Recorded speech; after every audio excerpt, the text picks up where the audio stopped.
원래는 오늘부터 대만 선교가 본격적으로 출발해야 되는데 이제 지금 상황 자체가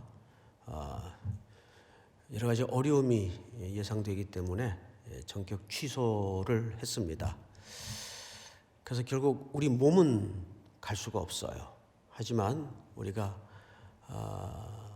기도의 자리에 나와서 또 우리 기도라도 선교지 영계교회와 또 대만의 영혼들을 향해서 보내는 것이 우리의 현재 할 수 있는 최고의 방법이겠다 싶어서 우리가 선교 기간 동안 정해졌던 현장은 밟을 수 없어도 우리 기도를 실려보내는 그런 부르짖음이 반드시 있어야 되겠습니다. 믿습니까? 자, 오늘은 아브라함이 아들 이삭을 이제 결혼시키기 위해서 늙은 종, 여기 늙은 종이라고 표현되어 있죠. 늙은 종 엘리에셀을 무려 640km가 넘는, 어떤 학자는 그 당시 측정의 마일리지를 따지자면 심지어는 800km까지 보는 학자들이 있어요.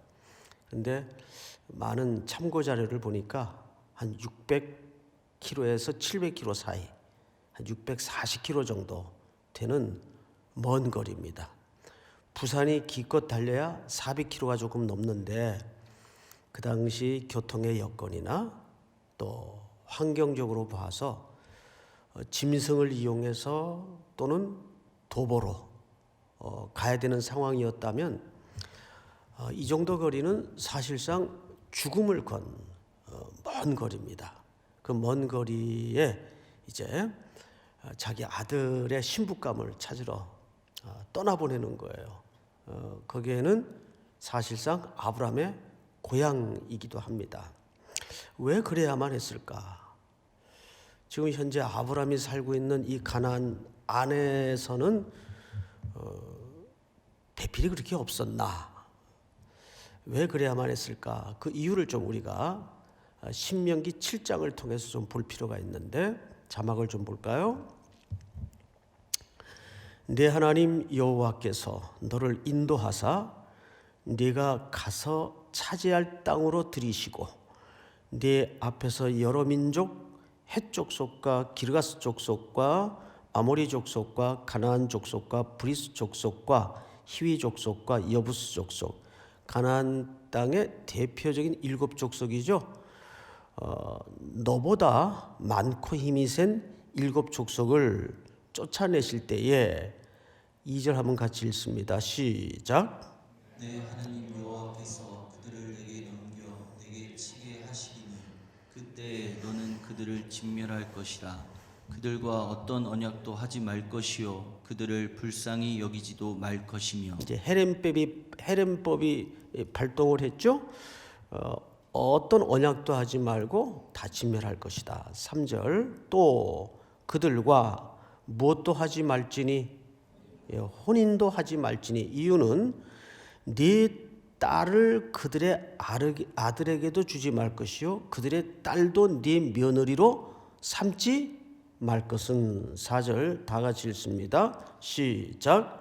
그가 내 아들을 유혹하여 그가 여호와를 떠나고 다른 신들을 섬기게 하므로 여호와께서 너희에게 진노하사 갑자기 너희를 멸하실 것임이니라. 홍모를 이방 우상 섬김에 쩌들어 있는 그들에게 영향을 받고 또 하나님을 배도하는 일이 일어날 우려 때문에 하나님은 이미 신명기 7장에서 그 땅을 내가 너희에게 줄 것인데 들어가면 모든 족속을 미리 물리쳐 줄 것이다.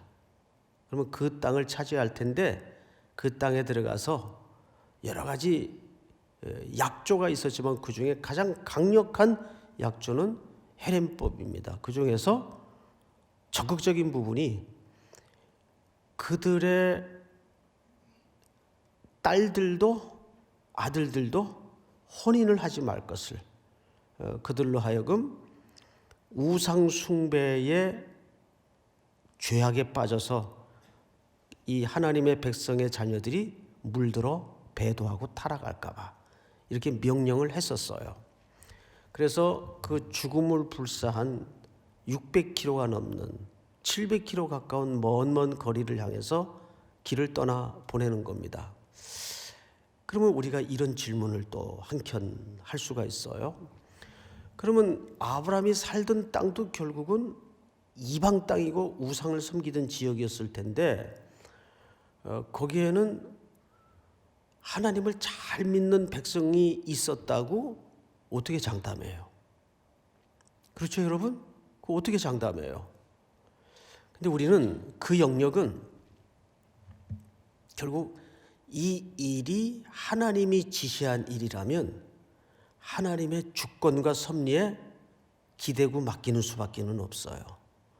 우리가 쉽게 추측을 해서 거기에 반드시 하나님을 섬기는 백성들이 있었을 것이다, 이렇게 추론할 수도 없는 문제고, 거기엔 하나님께서 이미 이삭의 아내가 될 수 있는 배필을 알고 계셨기 때문에 이 죽음을 건 먼 길을 떠나게 하시는 거예요. 자, 그런데 이렇게 결정하기까지 아브라함의 가정 지금 상황을 좀 이해하실 필요가 있어요. 3년 전에 아브라함은 상처를 했습니다. 앞장에 그 내용이 나오죠? 상처를 했어요. 그리고 상처를 하고 나서 지금 3년이 지났습니다. 그러니까 이삭의 입장에서는 어머니를 잃을 때 나이가 37이에요. 자, 몇 절을 보시냐면 23장 1절을 한번 볼까요? 사라가 127세를 살았으니 이것이 곧 사라가 누린 횟수라. 여러분, 사라가 이삭을 몇 세에 낳았습니까? 90세에 낳았어요. 그러니까 사라가 죽을 때 나이가 127세니까 이삭의 나이 또한 어머니를 잃을 때 나이가 30 몇 살입니까? 37이에요. 그리고 아브라함이 이삭을 낳을 때 나이가 100세입니다. 그래서 히브리 기자는 죽은 몸 같은 데서 이삭을 낳았다, 이렇게 주석을 붙여놓죠. 그 100세에 낳았고, 또 이삭의 나이 37에 어머니가 돌아가세요. 그리고 이제 아브라함은 아내를 잃은 지 3년이 됐습니다. 곧새 3년이 지났으니까 당연히 이삭의 나이도 먹었겠죠? 그러면 37에 3년을 더하면 현재 이삭의 나이가 40세여야 맞아요. 오늘 이삭의 나이가 지금 몇 세로 등장을 합니까? 40세로 등장을 합니다. 여러분, 1절부터 좀 볼까요? 아브라함이 나이가 많아 늙었고, 이렇게 돼 있어요. 맞죠? 나이가 많아 늙었고 여호와께서 그에게 범사에 복을 주셨더라. 자, 이때 이삭의 나이가 결국 140세입니다. 그렇죠? 2절, 아브라함이 자기 집 모든 소유를 맡은 늙은 종에게. 자, 분위기가 좀 느낌이 어느 방향으로 지금 흘러가고 있는지 여기 표현된 수식어를 통해서 그 흐름을 직감할 수가 있어요.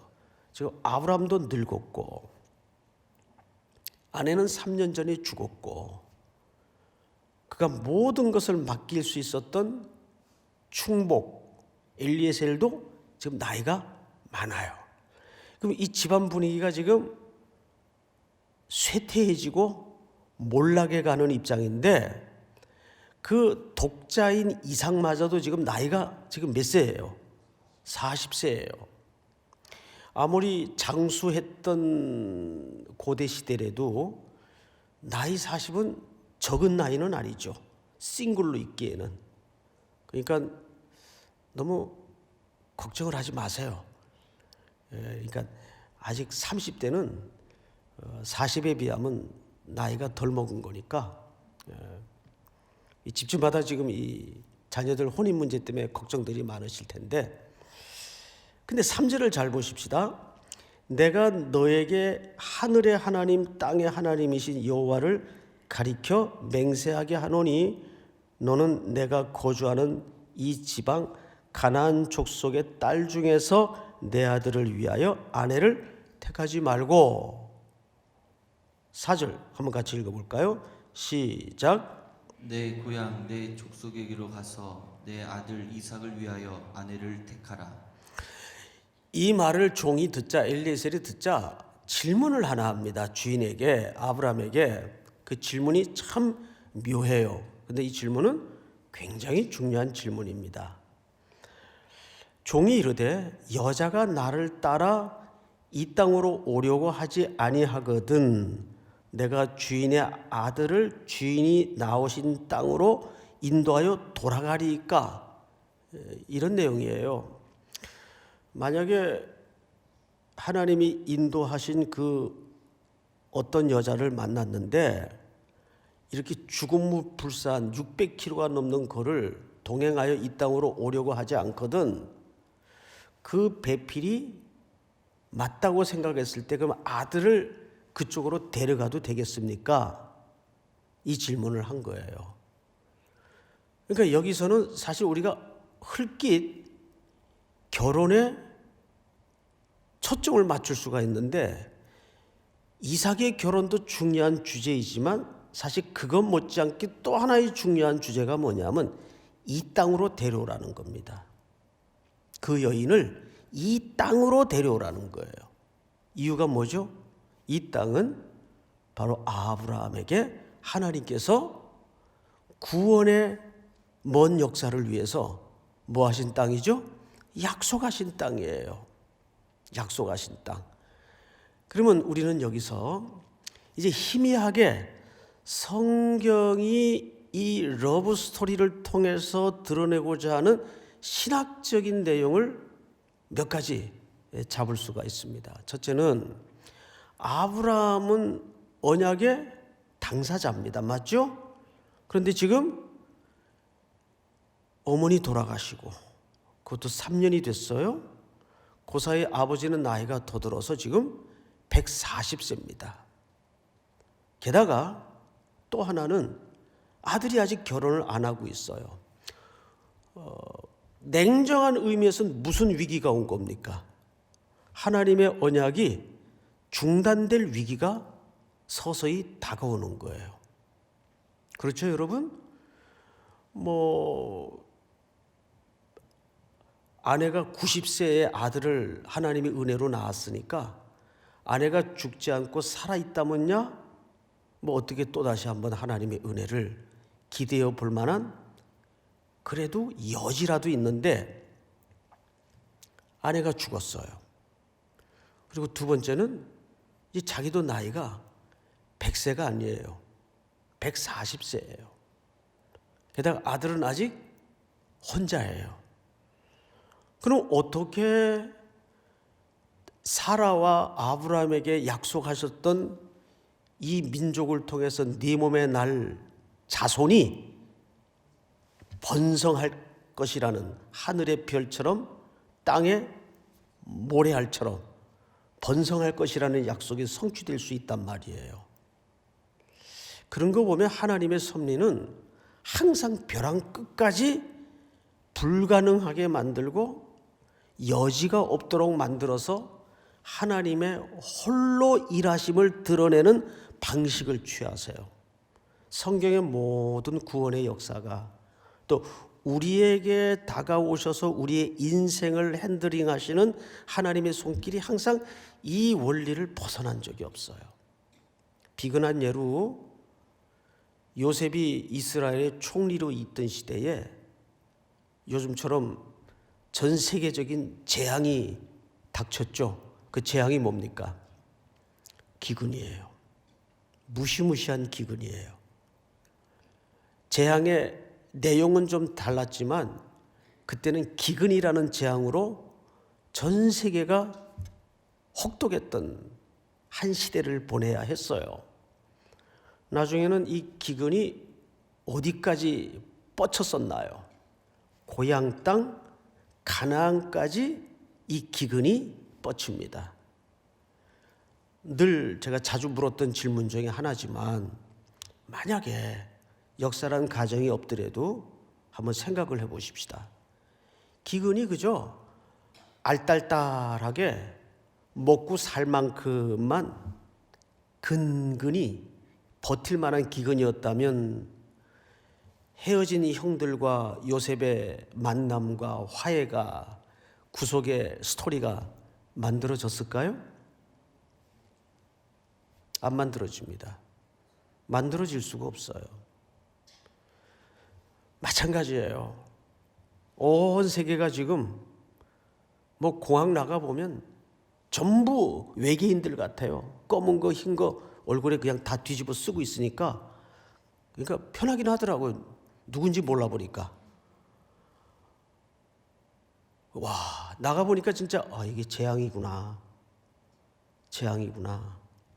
가장 큰 대륙에서 발원된 이 전염병의 재앙. 이게 사실은 시대마다 종류는 달랐지만 끊임없이 인류를 향하여 경고하셨던 하나님의 메시지인 것만은 확실해요. 이거를 우리가 단순히 의학, 위생, 보건학적으로만 봐서는 안 됩니다. 왜 하나님께서는 간헐적으로 이렇게 온 인류에게 메시지를 주시는 걸까? 우리 그리스도인들은 영적인 의미로 받아들여져야 돼요. 이럴 때일수록 우리가 더 하나님의 자비를 구하고 겸손하고 성결하고 절제된 삶을 회복해야 되겠구나. 지금 그런 측면에서 볼 때 아브라함의 가정에도 대가 소멸되는 위기가 닥친 겁니다. 그런데 이 땅에서는 하나님의 율법을 따라 순종을 하자면 배필을 찾을 수가 없어요. 그래서 고향 땅으로까지 이 땅에 기꺼이 동행할 수 있는 아들의 배필을 만나도록 하기 위해서 하나님께 모든 걸 맡기고 사실상 흐르는 물에 이 건을 주님의 섭리 속에 던진 겁니다. 그렇게 엘리에셀은 길을 떠나요. 자, 그 다음에 성경을 좀 보십시다. 종이 5절을 제가 다시 한번 읽겠습니다. 종이 이르되 여자가 나를 따라 이 땅으로 오려고 하지 아니하거든. 바로 이 땅은 하나님이 아브라함에게 그 자손을 약속했던 하나님의 언약의 땅이기 때문입니다. 그래서 통치자이시요 주권자이신 하나님, 땅, 자손, 이 세 개가 합쳐지면 무엇이 만들어지는 구성 요건이 되죠? 나라. 하나님의 나라를 약속받았기 때문입니다. 자, 그런데 6절을 한번 보십시다. 아브라함이 그에게 이르되 내 아들을 그리로 돌아가지 아니하도록 하라.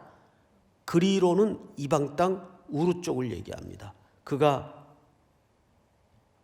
처음에 영광의 하나님을 만난 후에 길을 떠났던, 바로 약속의 땅 가나안을 향하여 지시받았던 그 출발지입니다.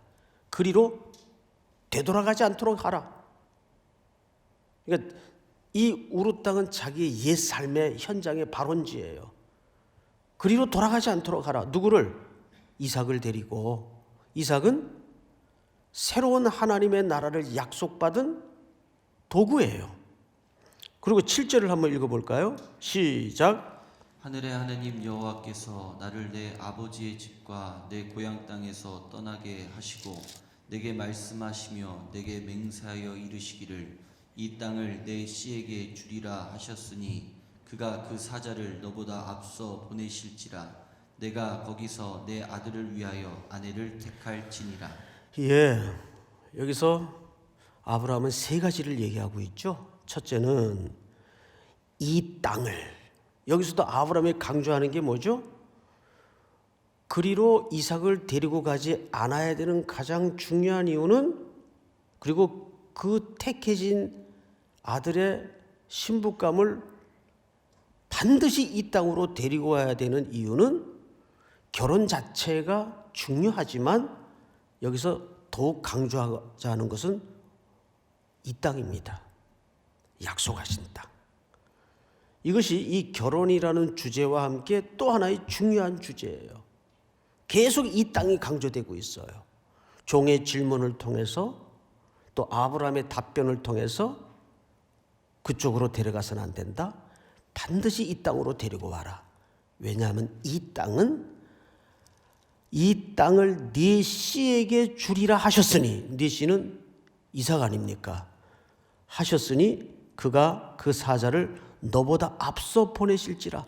모든 너의 행로는 하늘의 내비게이션을 통해서 주께서 친히 앞서 인도하실 것이다. 그러니까 이쯤 되니까 우리가 의식하지 못한 채 깜짝 새롭게 놀라야 될 사실 하나가 있어요. 아브라함이 그 사이에 믿음이 자랐어요, 안 자랐어요? 믿음이 굉장히 자랐습니다. 그의 모든 언어 뼈마디마다 무엇이 녹아져 있어요?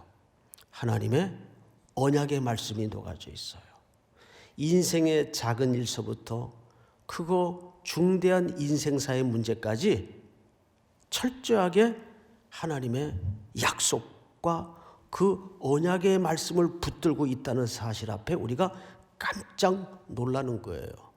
우리가 성경에서 처음 등장하던 그 아브라함의 모습이 여기서는 찾아볼 수가 없습니다. 그도 그 사이에 수많은 연약함을 드러내고 실패를 통해서 주저앉고 무너졌던 경우들이 한두 번이었겠습니까? 그런데 믿음이라는 것은 결국, 그러고 보면 인간의 확신이 아니라 하나님의 성실하심과 사랑으로 인내하시는 하나님의 설득 작업이에요. 이 믿음을 정의하라면 우리가 정확하게 믿음이란, 한번 따라해 볼까요? 믿음이란 끊임없는 하나님의 설득하심이다. 믿습니까? 이 세계적인 재앙마저도 하나님이 이 땅의 그리스도인들을 향해서 계속 하나님 앞으로 시선을 모으고 무릎 꿇게 하려는 하나님의 설득 작업이심을 믿고, 오늘도 하나님의 약속의 기반 위에 서서 이런 세상의 염려와 불안과 공포에 흔들리지 말고 주님의 약속을 굳건히 믿고 순종하여 걸어가는 우리 3일의 귀한 성도들의 걸음이 될 수 있기를 축원하고 축복합니다. 우리 시간 다 같이 한번 통성으로 기도하겠습니다. 오늘 주신 말씀 붙들고, 지금 세계적으로 번지고 있는 이 바이러스가 하나님의 섭리 속에, 통치 속에 우리가 더욱 하나님 앞에 목마름을 회복하는 계기가 되게 하시고, 두 번째는 이제 우리가 오늘부터 밟았어야 될 대만 땅, 이런 여러 가지 역경 때문에 함께하지 못할지라도 우리의 기도는 쏘아 올릴 수가 있어요. 이 시간 대만의 모든 가계류했던 영객교회를 위해서, 또 그 대만의 영혼들도 지금 같은 염려와 공포 속에 붙들려 있는데, 우리가 한 형제로 그리스도의 한 피로 구속함을 입은 백성들입니다. 대만 땅과 대만의 교회를 위해서 우리 한번 주여 부른 다음에 소리내어 통성으로 기도하시겠습니다. 주여, 하나님 아버지 진심으로 감사합니다. 오늘도 우리들에게 말씀을 통해 다시 한번 하루를 일어나게 하시고 호흡하여 걸어갈 수 있도록 복주신